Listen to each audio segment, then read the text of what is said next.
Ready tayo, ha? Yun ang una namin rehearsal. Biglang umulan ng malakas.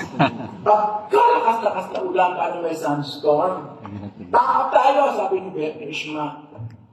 Naku, sabi ni Ishma, kapayong lumapit sa akin, it's your problem now. So, take those people home. Saan ko sasakay? Saan ko sasakay? Nakakawang hindi ko mga yan. Diyos ko, nakakawa, patayin dito ng mga yan. It's a thunderstorm. Ay, umuwi na sa lugar na, tinulungan ako ni Ate-Gal. Pinausap yung bus. 3-4 na bus, sinakay-sakay. Ayaw kasi sakay ng bus kasi hindi naman yung kontrata nila. Ang kontrata, yung mga eskwela na doon, isinakay rin. Si Ate Guy rin ang pumausap, kasama ako. Tinulungan niya ako na maisama, iligtas ang mga ordinaryong tao sa napakalakas ng ulan. Na-pack up. Inulit another day, gano'n na naman. Diba? Papatayin si Ate Guy, babarilin si Ate Guy. At sabi na walang himala, babarilin na siya. Diba? Kaibigan ko yung stuntman na bumaril. Sabi ko, pagbaril mo, magtago ka, baka mag-ati mga tao sa iyo. Yung action na, bang! Binaril na si Ate Guy. Hindi siya nakatakbo, pinugbog siya. Naawa ko, ang pangalan noon, Monching Maglangit. Binugbog siya ng mga tao, sabi ko, ay, pagtago ka eh. Hindi siya nakatago, binugbog siya ng mga fans ni Ate Guy.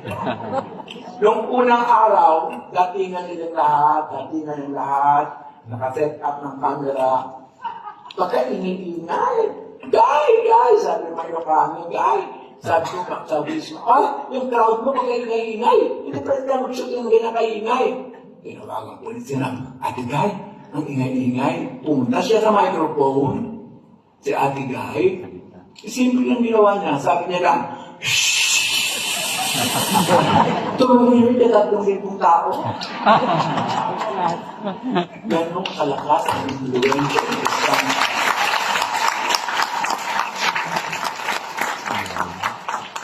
Sabi ni Ishma, kabila-bila si Joker, siya lang napapatayin. Kaya nagsasalita siya, walang nakita niya tahimik ang mga tao. Ganong kalakas ang influensya ni Ate Guy sa isang ordinaryong tao. Doon ko din nakilala kung gano'ng kadaki ng actress si Ate Guy. Ulitin ko ito, nasabi ko na ito, may isang eksena, sabi, Joel, yung crowd mo, arrange mo na, isang mahabang bibing ng 5 kabaong. So, lahat ng tao nasa kabaong, naandun na, umiiyak na sila.